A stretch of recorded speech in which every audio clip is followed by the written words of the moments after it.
So this one's going to be very technical. What we're going to talk about today is what megapixels really mean when it comes to a photograph. Now, as you can see from the chart, we have the megapixel size down the side. We have a color-coded graph over here. Now, a lot of people will print 8 by 12s, and 8 by 12s, as you can see, it's green when we talk about 10 megabits. So a 10 megapixel image. Now let's go over the colors real quick. Green means that you can get greater than 300 dpi in your print. Yellow means it's between 100 and 300. And red means that you can't get more than 100 dpi.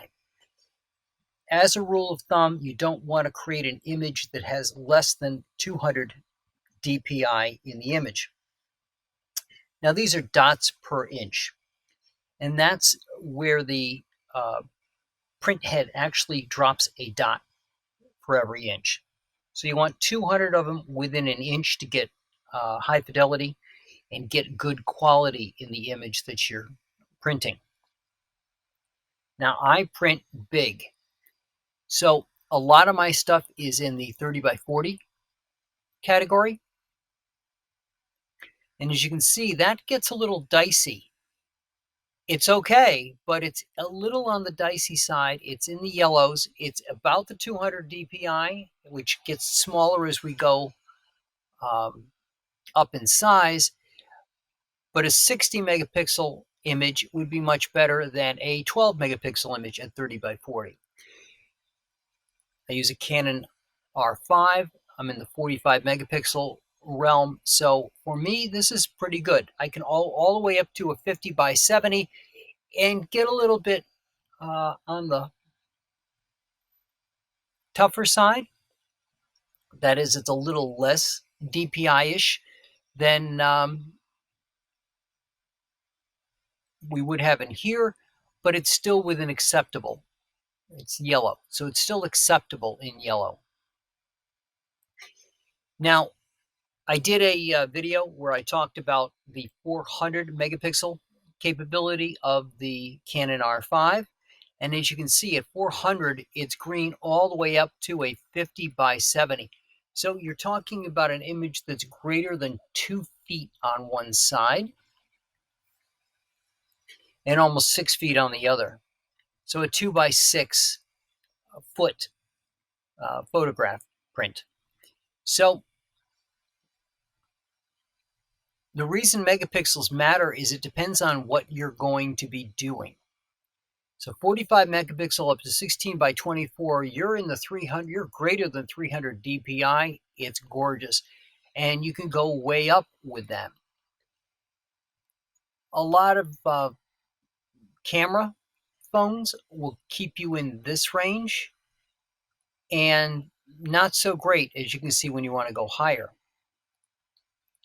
What that does, though, is it means that it brings into tools such as Gigapixel or Topaz's Photo AI that allow you to upscale the image.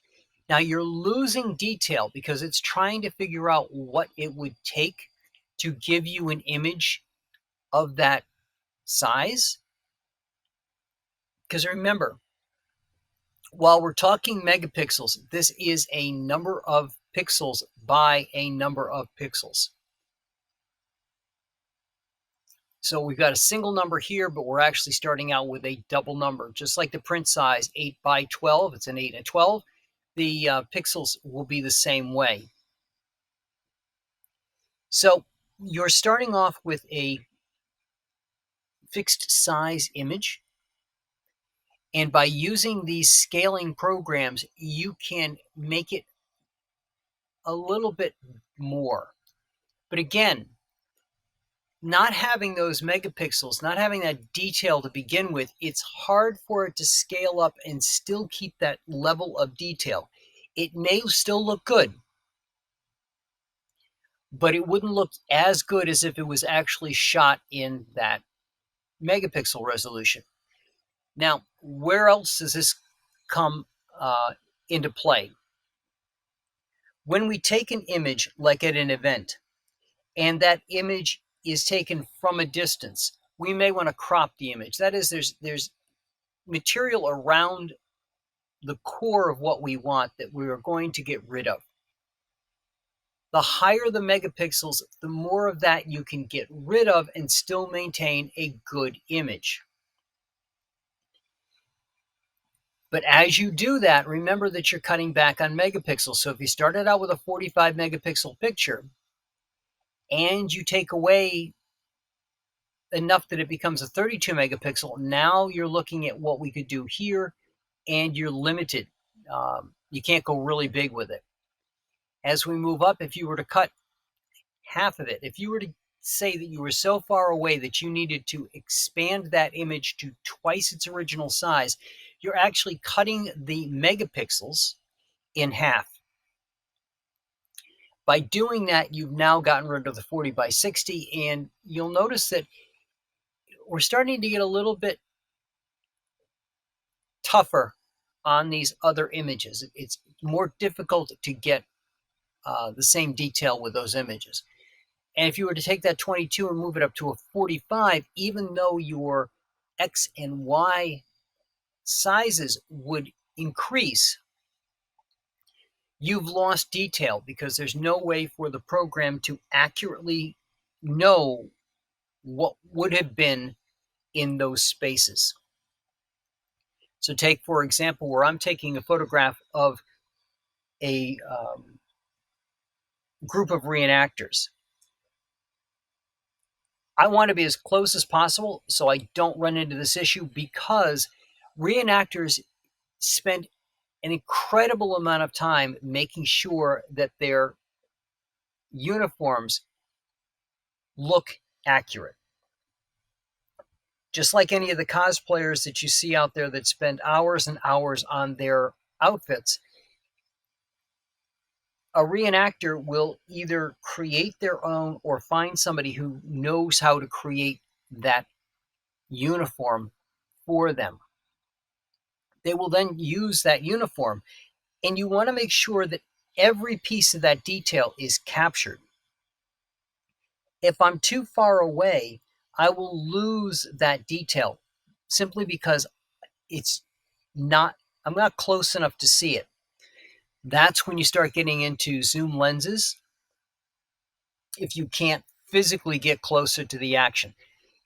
When I'm shooting reenactors and they're firing guns or they're firing cannon, obviously there's a safe zone. You have to take pictures from outside that safe zone. You want a zoom lens there, and you want that zoom lens so that you don't have to crop. The last thing you want to do is crop and lose the detail of those uniforms. So that's the reason that megapixels are important.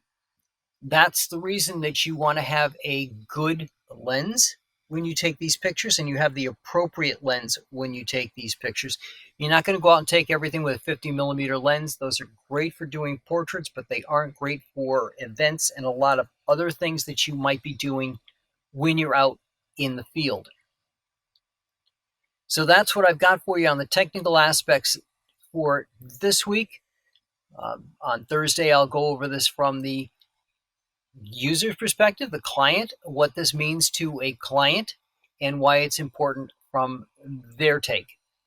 So I will talk to you guys next week.